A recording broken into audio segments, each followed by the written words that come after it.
Welcome to Durham, a medieval city and university town in the northeast of England near Newcastle on Tyne, and perhaps more importantly, inspiration and setting for some of the Harry Potter stories. In fact, in front of us, this cream building was the inspiration for Gringots Bank, but more on that later. The settlement of Durham dates back to at least 2000 BC, and certainly there was a town here in Roman times, but the current town actually was established in 995 when the bones of St Cuthbert were brought here from Lindisfarne. Durham sits on the River Wear, and the river itself encloses the city on three sides, and it's here that we get our first view of both the castle and the Cathedral of Durham. The castle was built in the 1100s as a residence for the bishops, and the cathedral was started in 1093. Let's go back to Harry Potter. So as mentioned earlier, the cream building in front of us was the inspiration for Gringots Bank, and this alleyway up here is considered to be one of the alleyways that was inspiration for Diagon Alley, the famous shopping street in all the Harry Potter books. But it also takes us up to the cathedral and the castle, and as we walk up here we get our first glimpse of the cathedral itself and the square in front of the cathedral with the castle and many medieval buildings. As mentioned, the castle itself was built in the 11th century and was home to the bishops of the cathedral. And as we approach the entrance to the castle, we can see that nowadays it's part of the university. It was handed over to the university in 1832, and we can't actually enter there unless we're students. Fortunately, however, I know a student who was very happy to take my camera inside the castle and give us a glimpse of this historic medieval building. It was constructed very shortly after the Norman conquest by William the Conqueror, and it took 40 years to build, which in those days actually was apparently very quick for a castle. And it housed originally the bishops of Durham and acted obviously as a point of control for the local area, but now is part of the university with over 100 students living inside. The university itself is built on the Oxbridge system with a number of colleges, and the students belong to these colleges, and activities and arrangements for the students revolve around these colleges, and Castle College, which we see here, is one of those.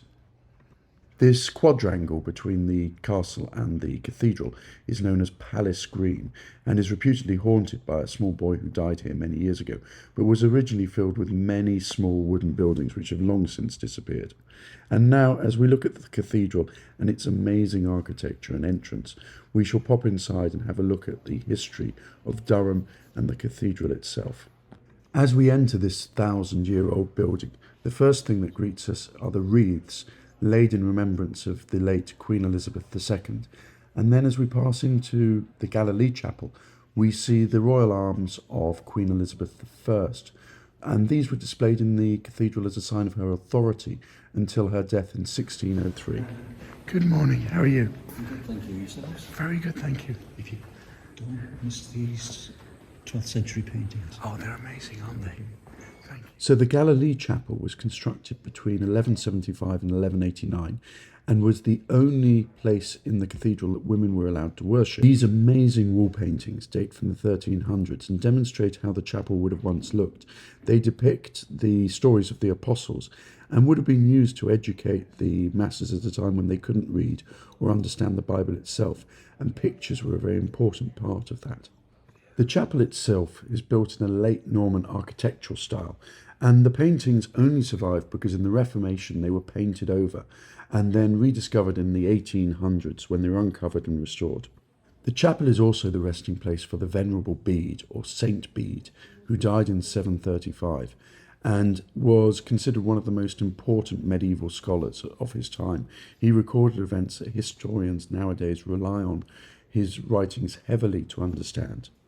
As we exit the Galilee Chapel, we come across Father Smith's organ case, an organ that was constructed and completed in 1686 and was considered a wonder for its time. As we enter the main body of the cathedral, we see this fantastic wooden spire, which reminds me that the towers of Durham Cathedral used to be capped with wooden spires themselves. As we enter the nave of the cathedral, we see these fantastic Norman columns. Each is 6.6 metres in circumference and 6.6 metres tall, and they hold up this fantastic vaulted ceiling, which takes us down to the choir of the cathedral. The famous author Bill Bryson described Durham Cathedral as the best cathedral on planet Earth. And I think, as I walk up the choir, I agree with him. It is magnificent, with the rose window in the centre, with the cathedra, the seat of the bishop, on the right, meant to be the highest in all Christendom. And indeed, without a cathedra, you can't call it a cathedral. It is the seat of the bishop. This clock has been in the cathedral since 1632. But the Victorians didn't like it, so in 1845 they removed the case and mounted it on the wall. This is the tomb of Thomas Hatfield, who died in 1831 and was Bishop of Durham. He bequeathed £3,000 to Oxford and started Durham College in Oxford, which became Trinity College in Oxford. And now we come to the shrine of St. Cuthbert, Bishop of Lindisfarne, who died in 687, and his remains were brought to Durham in about 800 to avoid them being taken by the Vikings during the pillages. And he became a very important medieval saint, with pilgrimages occurring for him from across the UK and Europe. And indeed, you could say that Durham was built on his remains, because the money of those pilgrimages can be seen across the city now. Cuthbert was actually interred with the head of St. Oswald, a previous king of England, as it stood in his day. As we enter the ancient cloisters of Durham Cathedral, we once again find ourselves returning to the wizarding world of Harry Potter. And indeed, in 2001, in the Philosopher's Stone, Harry magically released Hedwig, the owl, from his hands within this snow-covered quadrangle. And then again, the following year, in the Chamber of Secrets, we see Harry return to Durham Cathedral. In this film, Ron, Harry and Hermione turn animals into water goblets while standing in the centre of the quadrangle. As we leave the cathedral, we should consider the other institution which now dominates this city, that of the University of Durham. The University of Durham is not as old as people may think. It was actually established in 1832, although prior to that there had been much scholastic learning within the city itself. And the city of Durham is very much built around the university. The university, when established in 1832, was gifted the castle, and the first college of the university was Castle College. But there are many colleges now, including, for example, Hatfield, whose tomb we saw earlier.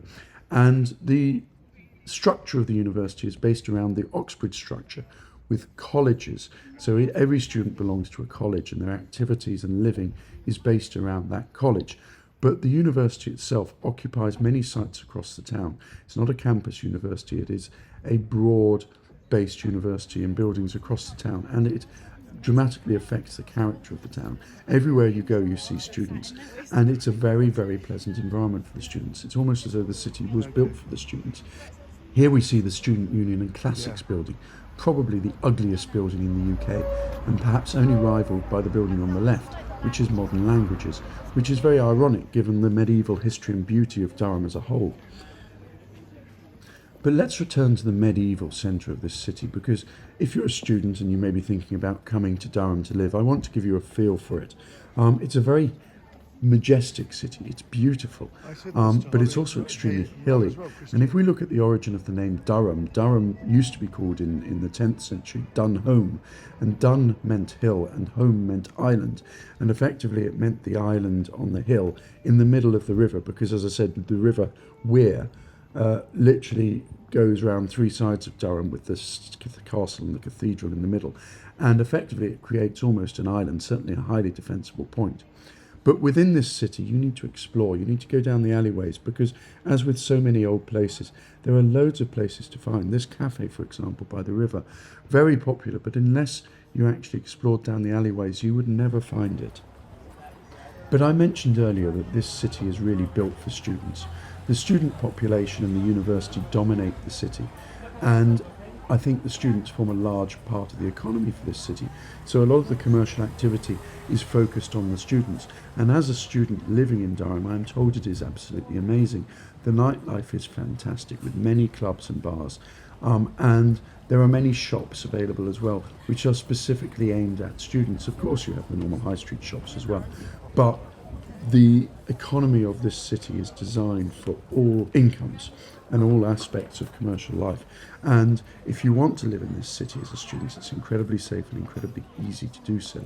Much of the accommodation available in the centre is for students.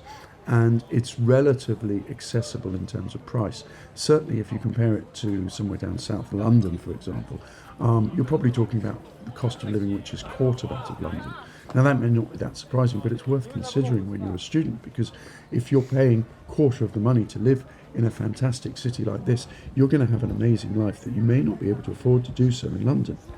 I've been told that Durham is an extremely friendly place to live, and I have to say, walking around the city, it feels like that. It's vibrant, it's lively. You can see how many people are here, students and non-students. But many students have told me that it's also an incredibly good place to live if you wish to make friends. It's very easy to make friends in Durham. And that, of course, is incredibly important, because while students go to university to learn, to get a degree, to graduate and ultimately get a job, these are their formative years, and what happens at university is critical for the future. If you make friends and you have a social life, you're going to be a much better, more rounded, happy person. And apparently Durham is brilliant for that. And if you're a parent worrying about perhaps a student going to university either in the UK or overseas from other countries outside the UK, I would say Durham is a very safe place for you to place your students. Not only is the university highly rated and fantastic, but the city as a whole is just brilliant. As a parent, it's always difficult to see your child leave home. I have that personal experience, I know. But you want them to go to the best place possible, and I would highly recommend Durham and Durham University. As I mentioned previously, I think the overall living cost in Durham is about a quarter of that in London, which is very important, particularly because they still get a fantastic degree here, a degree which is comparable to any of the universities in London. And you can relax in the knowledge that if you have children in Durham, they're safe, they're secure, they're happy, they're going to make friends. And it's much more difficult to be confident of that in London. I know many people who have had fantastic time in London, but I also know people who found it a very lonely place, because London, unlike a smaller city like Durham, is not a friendly place, and it's very difficult to meet people and go out and make friends in the same way that you can in a city like Durham. So my advice would be, particularly if you're an overseas parent watching this and thinking, should I send my child to Durham? The answer is yes. Consider it very, very carefully in comparison to places like London, because there are very few downsides compared to London and very many upsides. Anyway, thank you very much for watching my little walk around Durham. I hope you've enjoyed it. I try to make these interesting. And I hope you've enjoyed Durham. As you can see, it's a fantastic medieval town in northern England. One I would highly recommend visiting, or indeed living in if you have the chance. Please watch some of my other videos. I've got lots now coming up in the UK. And I leave you with another couple of minutes of footage just to see what Durham looks like. Thank you very much.